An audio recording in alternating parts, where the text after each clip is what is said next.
Everyone wants to drive the latest models of cars. Well, there is a good news for car lovers, especially Land Rover car fans.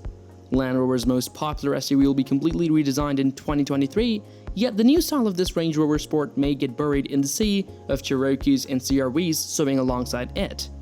Everyone knows it's the newest Range Rover in this car's richest circle, a $326,000 median income to be exact. What a price! The Sport is Land Rover's second most expensive model in its 7 SUV portfolio, although it consistently ranks first in US sales. Today we'll be looking into the 2023 Range Rover, but make sure you subscribe to this channel if you're a first timer and turn on your notifications post. Without further ado, let's get started. Do you think the 2023 Range Rover deserves more credit for its design? Let's see. The BMW X5 pioneered the luxury SUV and paved the way for crossovers, but the original is the Land Rover Range Rover.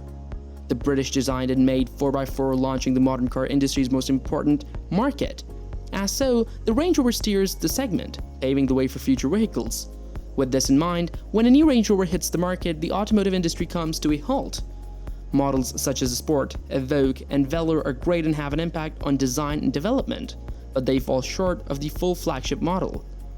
The Range Rover L405 is no longer available in showrooms. The decade-old model, which first went on sale in 2012, has held up well, with lots of choices from Jaguar Land Rover's Special Vehicle Operations Department to satisfy both the gearhead and luxury sectors. As the fourth Range Rover, the L405 was more curvy and sophisticated than any automobile before it. Previous models had blocky shapes and with no curves. Throughout the last decade, the trend towards more sophisticated designs has continued. The Range Rover makes a big statement about going against this. Exterior design at Land Rover evolves at such a glacial pace that it takes around 15 years to notice any actual age. It's not for a want of effort. A Range Rover must always appear like a Range Rover, much as Aston Martin, Bentley, and Rolls-Royce do throughout successive generations. These are the distinguishing features: a tall box with soft, curved edges and crisp details, a swept-back tail, massive wheels, and the clamshell hood with the brand's name in the all-capital letters. Alright. I know you guys must have been thinking that what's the difference between the previous and the new model? I'll tell you the difference right away. From a distance, the new Range Rover resembles the previous model. This generational progression is more subtle than the preceding one. After all, the jump from the L322 sold between 2001 and 2012 was substantial. The noughties Range Rover had a very simple two-box design that was very straightforward. Over at Jaguar Land Rover's design plant in Solihull in Birmingham, England, they have applied the same paper to the old car and removed all extravagance. Range Rover has chosen minimalism, taking a page from Tesla's book. The side appearance is unchanged, but the body is smooth and free of conventional wrinkles. The back retains the brake lights on the trunk side. They are, however, thinner than ever before. Those famed words Range Rover are adorning the rear right beneath the window. The front fascia is also substantially unchanged. Only the headlamp clusters are completely redesigned. These objects are quite futuristic, as they lack typical bulbs. This aligns the Range Rover with more modern Jaguar vehicles. This is the Range Rover, but not in the way you would may expect. The Range Rover appears to have regressed in terms of design despite its polished look. Within the luxury segment, models have become interestingly angular and aggressive in recent years. The entire Audi portfolio is a perfect illustration of this. With Range Rover removing the extra angles on this and the rest of their lineup, it's just a matter of time before the rest of the industry follows suit.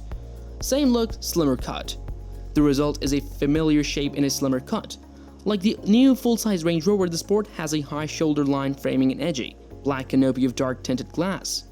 Designers sanded down the body's creases and accent lines so they appear smoother and rounder while keeping Land Rover's rectangular, utilitarian themes intact.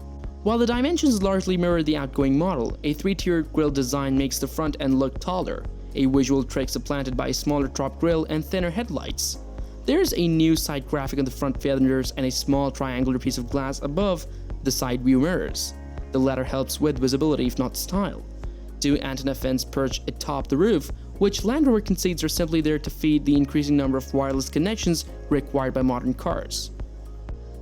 The Sport's most significant shift is the view from behind. Just below the rear glass is a narrow black band with U-shaped LEDs aligned with a half-mirrors look, similar to the smaller Velour and Evoque.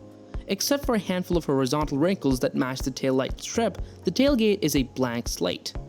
With a trapezoid notch for the license plate below the tailgate and well-defined flanks that seem like cheekbones when viewed straight on, this is a departure for Range Rover.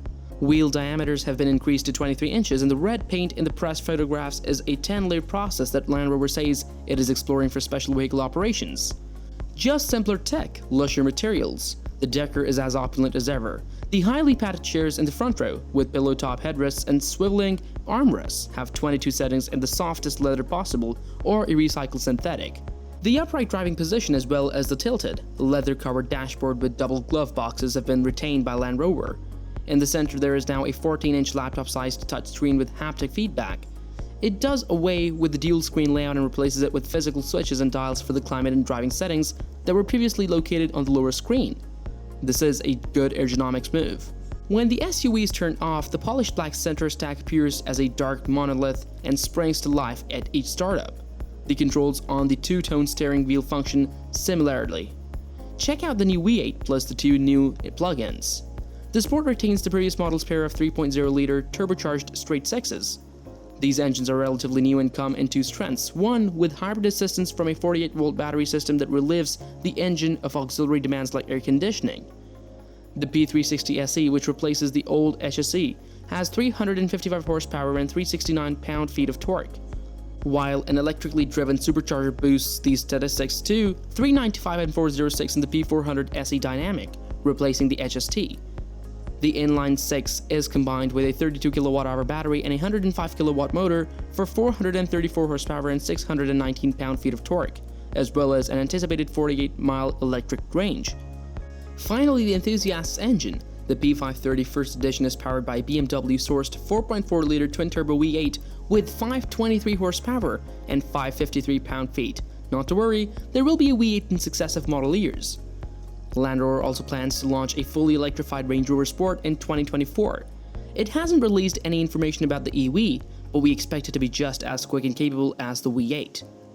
The suspension is now accompanied by new two-chamber air springs that may alter air pressure at any time, effectively adjusting the spring rate. Electric anti-roll bars can regulate torque lift and ride independently to keep the vehicle flat in corners, and a new rear-wheel steering system aids in high-speed agility and low-speed parking. Everything else is still there: the locking differentials, the low-range transfer case, and the inexplicable ability to charge through nearly 3 feet of water while driving across the same terrain as a Jeep owner. The same absurdly expensive prices apply. The Range Rover Sport P360 SE starts at $83,000 and goes up to $121,500 for the P530 First Edition. Keep in mind that these are the beginning prices. Buyers are unlikely to be put off by the price given how popular this SUV has always been. You must have heard about the new technology that comes with the 2023 Range Rover. Don't you worry if you haven't.